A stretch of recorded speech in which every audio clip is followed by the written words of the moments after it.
आपने कैसे और क्यों इस्लाम मुखालिफ किताब लिखने का फैसला किया?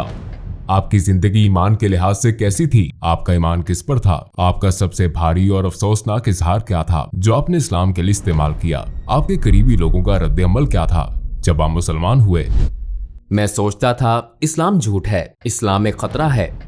मुझे 2000 से ज्यादा मौत की धमकियां मिली और आखिरकार मैंने इस्लाम मुखालिफ किताब लिखने का फैसला किया। खुदा मुझे इशारा दे ताकि मैं 100% जान लूं यही दुरुस्त रास्ता है। मैं इस वजह से 2 दिन तक सो नहीं सका। मैं इसे तस्लीम ना कर सका। ये इंतहाई अजीब था।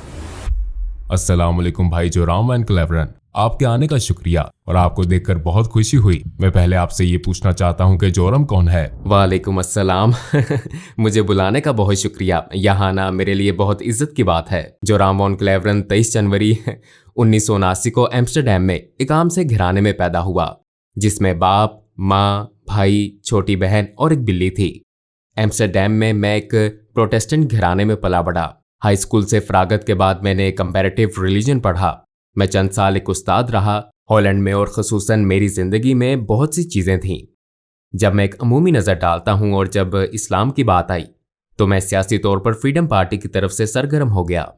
मैं पार्लियामेंट का मेंबर बना और बिलाखिर मैंने एक इस्लाम मुखालिफ किताब लिखने का फैसला किया। इसका आगाज़ एक इस्लाम मुखालिफ किताब से हुआ, फिर ये खुदा की तलाश में बदली और एहतताम मेरे मुसलमान होने पर हुआ। आपकी जिंदगी ईमान के लिहाज से कैसी थी? आपका किस पर ईमान था? मुसलमान होने से पहले मैं इस्लाही चर्च से एक प्रोटेस्टेंट ईसाई था। हम बाइबल पढ़ते थे, हम सबके नाम बाइबल से थे, हम सबका बपतिस्मा हुआ था, हम चर्च जाते थे वगैरह वगैरह। यानी हम इस लिहाज से काफी हद तक ईसाई थे। जाहिर है कि मेरा खालिक कायनात पर ईमान था, मेरा जन्नत दोज़ख पर ईमान था, मेरा फरिश्तों की वही पर ईमान था और जाहिर है उस चीज पर भी जो ईसाइयों को मुसलमानों से अलग करती है। यानी मेरा ये ईमान था कि यीशु मसीह खुदा के बेटे हैं और ज्यादा फलसफियाना लिहाज से मेरा ईमान था कि वो खुद खुदा हैं। मेरा दोबारा जिंदा किए जाने पर ईमान था और जाहिर है कि मसीह अलैहिस्सलाम की मसलूबियत पर भी, और मेरा कफारे पर ईमान था। लेकिन ट्रिनिटी एक इंतहाई पेचीदा तस्वुर है। ख्वाह आप माने या नहीं, ये वाकई बहुत पेचीदा है क्योंकि बाइबल में खुदा के बारे में कहा गया है कि खुदा लाफानी है। लेकिन अगर आप लाफानी हैं लेकिन फिर भी आप मर जाते हैं तो आप बैक वक्त लाफानी और फानी नहीं हो सकते। यही वो चीज थी कि जब मैं जरा बड़ा हुआ 16-17 साल का तो मैंने इस पर एतराजात शुरू किए कि ये लॉजिकल बात नहीं है। मैंने कई लोगों, पादरियों, तबलीगियों, हत्ता के रब्बियों से बात की लेकिन मिलने वाले जवाब ज्यादा तसल्ली बख्श नहीं थे। उसने इसे मेरे लिए पेचीदा बना दिया और मेरे जहन में इस किस्म के कुछ शकूक रह गए थे। लेकिन मैंने कहा ठीक है, इसको छोड़ो। और मैंने एक जज की तरह सोचा, बस यकीन कर लिया। और शायद मैं इतना ज़हीन नहीं कि सारी बात समझ सकूं। इसके बावजूद मैं खुदा पर ईमान रखता था। मेरा फिर भी ईमान था कि मसीह अलैहिस्सलाम एक बहुत अहम शख्स हैं। मेरा ईमान था कि वो खुदा के बेटे हैं, लेकिन इसकी हकीकत को मैंने इसी पर छोड़ दिया। आपने कैसे और क्यों इस्लाम मुखालिफ किताब लिखने का फैसला किया? हाई स्कूल के बाद मैं यूनिवर्सिटी गया और मैंने कंपैरेटिव रिलीजन पढ़ा और एक काबिल जिक्र बात मेरे ख्याल में ये थी कि मेरा कॉलेज का पहला दिन 11 सितंबर 2001 था। मेरे जहन में पहले से ही था कि अच्छा, ये मुसलमान लोग वो जुनूनी किस्म के हैं और ये मजहब सच नहीं है। फिर चंद साल बाद हॉलैंड में एक शख्स थियो वान गोग था। वो एक मशहूर फिल्म साज था और उसे सड़क पर मार दिया गया। उसे गोली मारी गई थी और उन्होंने उसका गला काटने की कोशिश की थी और उसके पेट में एक चाकू घोंपा था जिस पर अयान हर्शी अली नामी एक और लड़की के लिए एक लेटर था जिस पर लिखा था अगली बारी तुम्हारी है। लिहाजा इससे मेरे इस्लाम मुखालिफ एहसासात में इस तरह इजाफा हुआ कि मैंने सोचा मुझे कुछ करने के लिए सियासी तौर पर सरगर्म होना चाहिए और अपने मुल्क को इस बुराई या नुकसान से बचाना चाहिए। आपने इस्लाम की वजह से सियासत शुरू की? हाँ, और इसका ताल्लुक इस्लाम से ही था। यही वजह थी कि मैं एक किताब लिखना चाहता था ताकि लोगों को बता सकूं कि इस्लाम दुनिया के लिए खतरा क्यों है। जब मैं अपनी किताब लिख रहा था, जैसे कि मैंने पहले कहा, ईसाईयत से मुतल्लिक सवालात, शक व शुबहात दोबारा उभरे और जाहिर है ये सच्चाई से मुतल्लिक थे क्योंकि मैं एक ईमान वाला ईसाई था और मेरे ईसाईयत के सवालात को बिलाखिर इस्लामी अंदाज में जवाब मिला। क्योंकि जाहिर है जब मैंने किताब लिखनी शुरू की तो बहुत से लोगों का ख्याल था कि ये कोई सियासी किताब है, लेकिन ये सियासी इतनी नहीं थी। ये एक मजहबी किताब थी क्योंकि मैं लोगों को बताना चाहता था कि इस्लाम एक खतरनाक मजहब क्यों है, और मैंने इसे एक ईसाई नुक्ता नजर से लिखा था। लिहाजा आगाज में मैंने ईसाईयत में खुदा के तसव्वुर और इस्लामी तसव्वुर के दरमियान मवाजना शुरू किया। लेकिन चूंकि मुझे ट्रिनिटी के बारे में ये शकूक थे और मुझे इस्लाम में तौहीद यानी खुदा का एक होना नजर आया, हाँ ये ज्यादा माकूल बात लगती है। और फिर मैंने सोचा ठीक है, मैंने बाइबल दोबारा पढ़ी ताकि अपना ईमान ताजा करूं कि इस्लाम में तौहीद का तसव्वुर ईसाई तसव्वुर क्यों नहीं है। लेकिन जब मैं पुराना ओहदनामा पढ़ रहा था और मैंने देखा कि पुराने ओहदनामे में पैगंबर ने कहा था एक खुदा एक खुदा एक खुदा, और फिर मैंने सोचा ठीक है, मैं नए ओहदनामे में सिर्फ यसू मसीह के अल्फाज देखूंगा। और फिर मुझे नए ओहदनामे में ये कहानी मिली। एक शख्स मसीह अलैहिस्सलाम के पास आया और पूछा, जिंदगी में अहम तरीन चीज क्या है, मैं जन्नत कैसे पा सकता हूँ? उन्होंने जवाब दिया, 2 चीजें हैं। ऐ इसराइल, तुम्हारा खुदा एक है, अपने पड़ोसी के साथ ऐसा सलूक करो जो तुम अपने साथ चाहते हो। तो मैंने सोचा अच्छा, यसू मसीह भी यही बात कर रहे हैं, ऐ इसराइल तुम्हारा खुदा एक है। लिहाजा मैंने सोचा कि खुदा का ये मुकम्मल मुसलमान तसव्वुर ज्यादा माकूल लगता है, और ये वही तसव्वुर है जो मुझे पुराने और नए ओहदनामे में मिला था। और मैंने जाना कि ईसाईयत बतौर मजहब कुछ और सिखाती है, लेकिन ये खुदा का वो तसव्वुर नहीं है जो मुझे बाइबल में मिला। चनाचे कई हफ्तों के मुताले, हर किस्म की किताबें पढ़ने फिर दोबारा पढ़ने के बाद मैंने सोचा ठीक है, शायद खुदा की यकताई ही वो चीज है जो हक है। तो इस तरह इसका आगाज हुआ। अपनी तहकीक के दौरान आपने कौन से वसाइल इस्तेमाल किए? चूंकि मैं काफी हैरान परेशान था, लिहाजा मैंने उन मजहबी मामलात पर कई अथॉरिटीज को खत लिखे, और एक तहरीर मैंने शेख अब्दुल हकीम मुराद को लिखी थी जो कैम्ब्रिज यूनिवर्सिटी के प्रोफेसर हैं। ये जाहिर है एक लिहाज से बड़ी अजीब बात थी, क्योंकि मैं पहले एक सियासतदान था, फिर भी मैं इस्लाम मुखालिफ मकसद से इस्लाम के खिलाफ एक किताब लिख रहा था, और मैं दूसरे मुल्क के मुसलमान प्रोफेसर से पूछ रहा हूँ क्या आप मेरी मदद कर सकते हैं? लिहाजा मैंने उन्हें बताया कि मैं एक किताब लिख रहा हूँ, मेरे जहन में बहुत से सवालात हैं। लिहाजा सादा अल्फाज में मैंने कह दिया कि मैं क्यों सोचता हूँ इस्लाम दहशतगर्दी को फरोग दे रहा है, ये औरत, ईसाईयत और दूसरी चीजों का मुखालिफ क्यों है। और शायद 6 हफ्तों बाद उन्होंने मुझे एक तफसीली ईमेल भेजी और बराह रास्त समझाना शुरू किया। मेरे बहुत से सवालों के जवाब दिए, लेकिन मुझे ये भी कहा गया कि आपको ये आर्टिकल पढ़ना होगा, ये किताब वो किताब पढ़नी होगी, उस शख्स से पूछना होगा। उनके समझाने का अंदाज बहुत तफसीली था, लेकिन बिलाखिर तमाम किताबें और मज़ामीन पढ़ लेने के बाद मैंने पुराने ओहदनामे के पैगंबरों और मोहम्मद सल्लल्लाहु अलैहि वसल्लम के दरमियान मवाजना किया। अब मेरे पास कोई एतराज ना था कि वो सब पैगंबर हैं और ये नहीं है, और मैंने सोचा अच्छा, अगर मैं इन्हीं बुनियादों पर हजरत मूसा को तस्लीम करूं लेकिन पैगंबर सल्लल्लाहु अलैहि वसल्लम को तस्लीम न करूं तो फिर ये कुछ और बात है। मैंने सोचा मैं इन्हें पैगंबर क्यों नहीं समझता। मैंने सोचा शायद इसलिए कि उनकी बहुत सी बीवियां थीं, लेकिन फिर जब आप हजरत सुलेमान को देखते हैं या आप हजरत दाऊद इब्राहिम अलैहिस्सलाम को देखते हैं, पुराने ओहदनामे में कई अफराद का जिक्र है जिनकी 1 से ज्यादा बीवियां थीं। हत्ता कि जब आप गैर मजहबी किताबों में देखते हैं तो सकाफती तौर पर यूरोप, अफ्रीका, एशिया, हर जगह ऐसे मर्द हैं जो कई वजूहात की बिना पर कई बीवियां रखते हैं। तो मैंने सोचा कि अच्छा, ये भी कोई वजह नहीं हो सकती। तो एक एक करके ये तमाम वजूहात यकजा हुई। बिलाखिर मैंने सोचा कि मुझे कहना पड़ेगा ये सब पैगंबर नहीं है, मगर मेरा इस पर ईमान न था, क्योंकि मेरे ख्याल में जो काम उन्होंने किए, जो बातें उन्होंने की, जो मुअज्जात दिखाए, वो अपनी बातों और कामों से साबित शुदा थे। लिहाजा फिर तो वो हैं। और फिर मैंने कहा फिर मुझे ये तस्लीम करना पड़ेगा कि मोहम्मद सल्लल्लाहु अलैहि वसल्लम भी पैगंबर हैं। लेकिन मुझे इसमें शुबा था। तो पहले मैंने सोचा कि तारीख मुझे बताती है कि वो सबसे बुरे शख्स हैं। फिर मैंने कहा कि शायद वो इतने बुरे ना हो, लेकिन वो पैगंबर भी ना हो, और बिलाखिर मुझे ये शुबा होने लगा कि वो पैगंबर ही हैं। हाँ, इसी बात ने मुझे एक बार फिर कई किताबें पढ़ने पर मजबूर किया। और एक बात जो मेरे ख्याल में अब्दुल हकीम मुराद के बारे में बहुत दानिशमंदाना थी, वो ये थी कि उन्होंने कहा तुम इस्लाम मुखालिफ दलाइल पर जो किताबें पढ़ते हो वो गैर मुस्लिमों ने लिखी हैं। अगर तुम ईसाईयत के बारे में मजीद जानना चाहते हो तो मुल्हिदों की किताबें ना पढ़ो, बल्कि ईसाइयों की लिखी किताबें पढ़ना शुरू करो। वो इस पर क्यों ईमान रखते हैं, उनके दलाइल क्या हैं। लिहाजा इस्लाम के हवाले से भी तुम्हें यही करना चाहिए। इस्लामी असातिज़ा,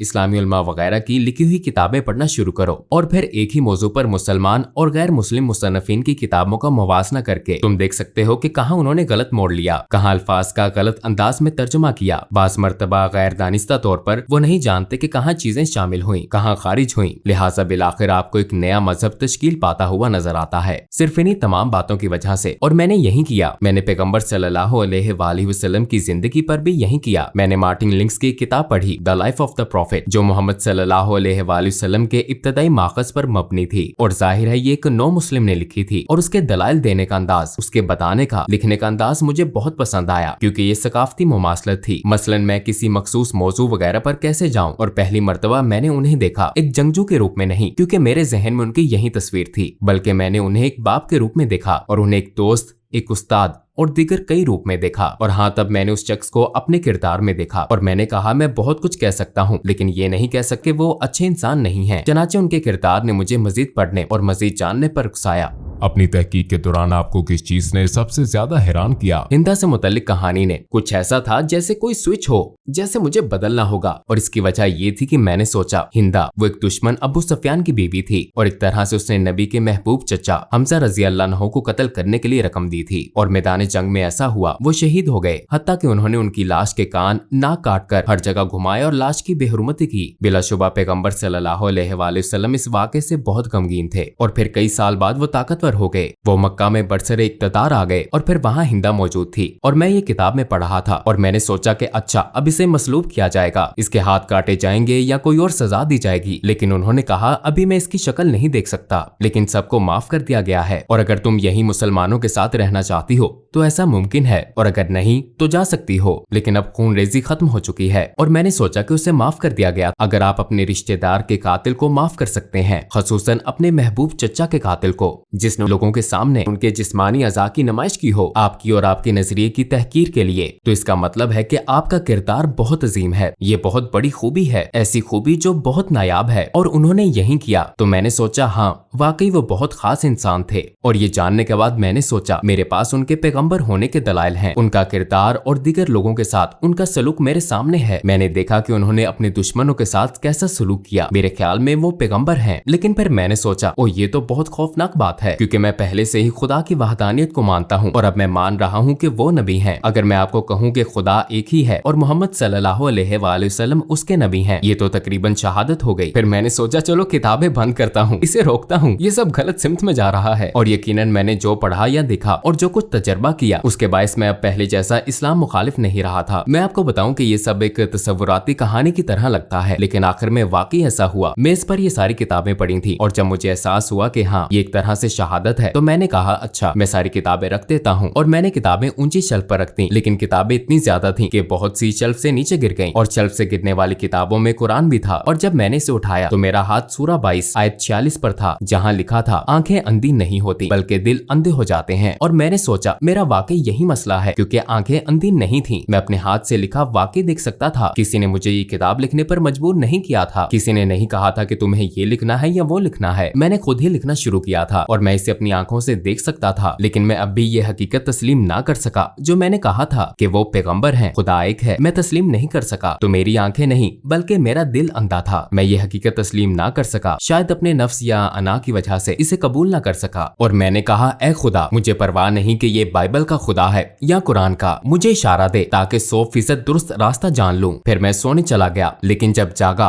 तो मैंने खुद को बहुत महफूज महसूस किया। मैं वाकई बहुत महफूज महसूस कर रहा था। मैंने कभी किसी हवाले से इतना महफूज महसूस नहीं किया। मेरा सारा इस्तराब और शको शुबहात खत्म हो गए थे सूरज के सामने बर्फ की तरह। और मैंने खुद से कहा शायद मैं मुसलमान हो गया हूँ। फिर जाहिर है मुझे दूसरे लोगों को भी बताना था। आपके इर्द गिर्द के लोगों का क्या रद्द-ए-अमल था जब आप मुसलमान हुए?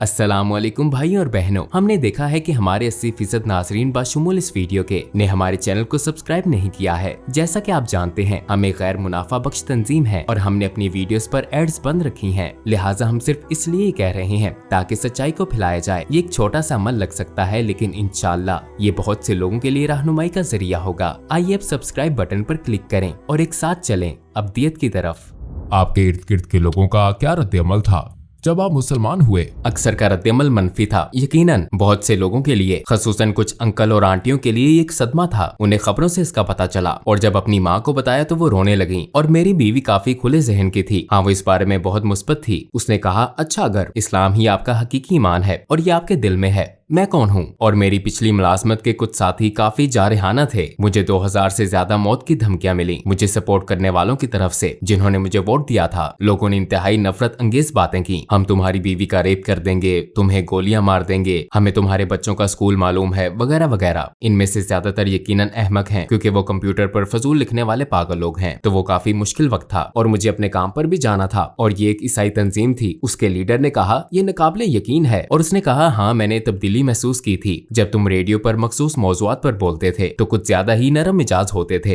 पहले की तरह सख्त नहीं। तुम मुसलमान हो रहे थे। और जब मैंने कहा हाँ मैं मुसलमान हो गया था तो उसने कहा कि मैं इस वजह से 2 दिन तक सो नहीं सका, मैं इसे तस्लीम न कर सका। ये इंतहाई अजीब था, लेकिन मेरे लिए सबसे मुश्किल काम अपने दादा को बताना था, क्योंकि मेरे दादा मरने वाले थे। उनकी उम्र तकरीबन 93-94 साल थी और वो घर में बिस्तरे मर्ग पर थे। मुझे उन्हें बताना था और मेरी माँ ने मुझे कहा था तुम्हें बताना होगा कि तुम्हारे दादा उनके वालिद थे। तो मैंने कहा अच्छा तो फिर आपको मेरे साथ आना पड़ेगा। वो एक ढाल की तरह थे और मैंने सिर्फ इतना कहा कि दादा मैं मुसलमान हो गया हूँ, और फिर उन्होंने अपनी आंखें बंद कर ली और मैंने सोचा कि उनकी सांसें बंद हो गई हैं क्योंकि वो बहुत बूढ़े थे। और कुछ देर के लिए वाकई उनकी सांसें रुक गईं और फिर वो दोबारा सांस लेने लगे और उन्होंने मेरी तरफ देखा और कहा चलो कम से कम तुम कैथोलिक तो नहीं बने। तो ये बहुत मजाहिया बात थी। और आखिरी बात रेडियो में मेरे पुराने बॉस ने कहा अच्छा हमें क्या मालूम कि कल को तुम हिंदू या कुछ और बन जाओ। तो मैंने उससे कहा कि मैंने कभी मजहब मुंतखब नहीं किया, ऐसा एक ही बार हुआ जब मैं मुसलमान हुआ था। इससे पहले मैंने अपना मजहब मुंतखब नहीं किया था। मैं एक ईसाई घराने में पैदा हुआ, मेरी परवरिश एक ईसाई तरीके से हुई और मैं बहुत मशकूर हूँ उन तमाम अच्छी चीजों के लिए जो इससे मुझे मिली। लेकिन ये मेरा फैसला नहीं था और सिर्फ एक बार जब मैंने फैसला किया तो वो मेरा मुसलमान होने का फैसला था। और ये सबसे ज्यादा, जैसा मैंने कहा, मुझे लगता है ये मेरा सबसे अहम फैसला था और मेरा सबसे अक्लमंदाना फैसला था। मैंने कभी एक फैसला करने में साल नहीं लगाए सिवाय मुसलमान होने के। जब आपने अपनी पहली नमाज पढ़ी तो कैसा लगा? यकीनन ये एक खूबसूरत लम्हा था, लेकिन बहुत अजीब भी था, क्योंकि ईसाईयत में आपको इस तरह इबादत करने की आदत नहीं होती। आप हाथ जोड़कर इबादत करते हैं और शायद घुटनों के बल अपने हाथ वगैरह के सामने बैठकर। लेकिन मुझे ये बहुत खूबसूरत लगता है कि आप वाकई सजदा करते हैं, आप वाकई अपने रब के आगे निहायत आजिजी से झुकते हैं। तो मेरे ख्याल में ये बहुत आजिजाना और खूबसूरत अदा है और हाँ, इससे मुझे बहुत खुशी महसूस हुई। आपको 3 सबसे बड़े किन चैलेंजेस का सामना हुआ जब आपने इस्लाम कबूल किया? यकीनन मुसलमान बनना एक बहुत बड़ा चैलेंज था, क्योंकि मुझे अपने पूरे खानदान को भी बताना था और ये एक बहुत बड़ा चैलेंज था। ये सोचना कि मुसलमान बनना बहुत मुश्किल होगा, क्योंकि खुसूसन एक प्रोटेस्टेंट ईसाई के तौर पर मजहबी लिहाज से आपको बहुत ज्यादा चीजें नहीं करनी पड़ती, लेकिन बतौर मुसलमान अमली तौर पर दिन में 5 वक्त की नमाज जरूरी है, खाना एक खास तरीके से खाना जरूरी है, एक खास अंदाज से सोचना जरूरी है, आपके लिए हर लम्हा बेहतरीन रहना जरूरी है अपने खालिक से ताल्लुक के बायस और इस हकीकत की वजह से कि आपको दिन में 5 वक्त नमाज अदा करनी है। ये एक तरह से खालिक की मुस्तकिल याद दहानी है। तो ये आपको एक ईसाई के मुकाबले में इस हकीकत से कहीं ज्यादा आगाह रखता है कि आपका एक रब है। ये मेरा तजर्बा है और मैं सोचता ओ आज 5 वक्त की नमाज पढ़ना मैं नहीं कर सकता, मुझे करना है। तो इस चीज ने सोच मुश्किल बना दी, लेकिन मेरे मुसलमान होने के बाद ये बिल्कुल मुश्किल नहीं था। क्या आप अपने बच्चों की परवरिश भी बतौर मुसलमान कर रहे हैं? आप यकीनन कोशिश करते हैं। मुझे पता नहीं कि आप एक मुसलमान की परवरिश कैसे करते हैं। मेरे ख्याल में ये बहुत मुश्किल काम है, खास तौर पर इस दौर में। जाहिर है जब मैंने शादी की तो मैं मुसलमान नहीं था। आपने एक तरह से अहद किया कि आप अपने बच्चों की परवरिश बतौर ईसाई करेंगे, तो मुसलमान होने के बाद जाहिर है मैं अपने बच्चों की परवरिश बतौर ईसाई नहीं कर रहा। अगर ईसाईयत से मुतल्लिक बच्चों का कोई सवाल होता है तो वो मेरी बीवी से पूछते हैं और उन्हें ईसाई जवाब मिलता है, और अगर वो मेरे पास आते हैं तो उन्हें इस्लामी जवाबात मिलते हैं। लेकिन अक्सर वो कहती है कि अपने बाप से पूछो। मेरी बीवी सबके लिए हलाल खाना पकाती है, तो ये बहुत खूबसूरत बात है। वो कहती है मैं 5 खाने नहीं बनाऊंगी तो सब एक जैसा खाना खाते हैं। आप हलाल खाना चाहते हैं तो सब हलाल खाते हैं। तो एक तरह से ये कुदरती अमल की तरह है। इस्लाम के खिलाफ आपका शदीद तरीन और अफसोसनाक इजहार ख्याल क्या था?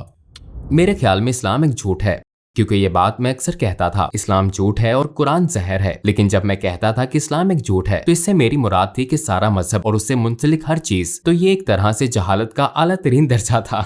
हाँ, मुझे इस चीज का अफसोस है, क्योंकि ये एक छतरी की तरह था और बाकी सब कुछ इस्लाम एक झूठ है कि तसव्वुर के तहत आता था, क्योंकि यही बुनियादी सोच थी। और यकीनन मैं खुद को इल्जाम देता हूँ और जानता हूँ कि ऐसा करने वाले बहुत से लोग अमली मुसलमान नहीं है। और एक तरह से मैं इस चीज को समझता हूँ, क्योंकि हर चीज जो सियासी, समाजी और सकाफती लिहाज से कही और की जाती है उसे भी शुमार किया जाता है। मैं कभी कभी अपनी पुरानी पार्टी के लोगों के दलाइल भी सुनता हूँ जिन्हें मैंने नाराज किया। हाँ, ये चीज मुझे परेशान करती है और यही वजह है कि हमने IXC इस्लामिक एक्सपीरियंस सेंटर नामे एक तंजीम कायम की और हम स्कूलों, प्राइमरी और हाई स्कूलों, कॉलेजों, यूनिवर्सिटियों, यहाँ तक कि हुकूमत के 2 महकमों, दीगर समाजी तंजीमों और गिरजाघरों में जाते हैं इस्लाम के बारे में गलत फहमियां दूर करने, पैगाम फैलाने और इस्लाम को उसके हकीकी रंग में दिखाने के लिए। और हम ये ऐनक के साथ वर्चुअल रियलिटी के जरिए करते हैं। तो ये एक बहुत पुरलुत्फ तजर्बा भी होता है और इस तरह हम इन चीजों को मिटाने की कोशिश करते हैं जो मैंने माजी में कही और की हैं।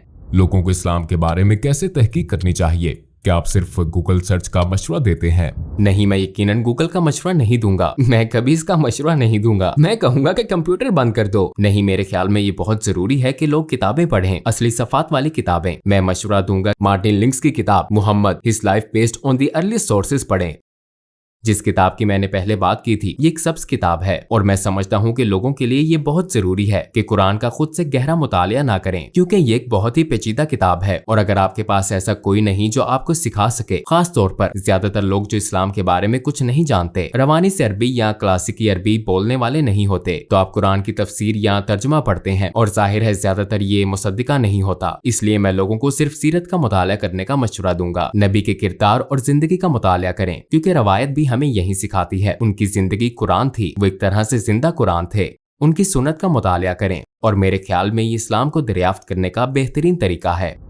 और आखिर में आप क्या कहना चाहेंगे? मैं मुसलमान होने के बाद पहले से ज्यादा खुशो-खुर्म हो गया हूँ, इसलिए मैं सबको मुसलमान होने की दावत देना चाहता हूँ, क्योंकि ये आपकी रूह और आपके दिल को खुशी और सुकून देता है। ये सच है, यह आपके दिलो जान से हम आहंग है। कम अज कम इसे इस्लामी नुक्ता नजर से देखें, सीरत नबी को पढ़ने की कोशिश करें, समझने की कोशिश करें कि मुसलमान किस बात पर ईमान रखते हैं, उनके रवैयों से कताए नजर, क्योंकि मुझ समेत बहुत से मुसलमान हैं जो मुसलमानों की तरह नहीं रहते। मैं हमेशा एक मुसलमान की तरह नहीं रहता, हालांकि रहना चाहिए मुझे भी और बाकी सबको भी, लेकिन आप तमाम मिसालों से बड़ी नबी सल्लल्लाहु अलैहि वसल्लम की मिसाल को देखें और अगर आप उनकी जिंदगी का मुतालिया करें तो शायद आपको रहनुमाई मिल जाए। ये आपको सच की तरफ ले जाती है।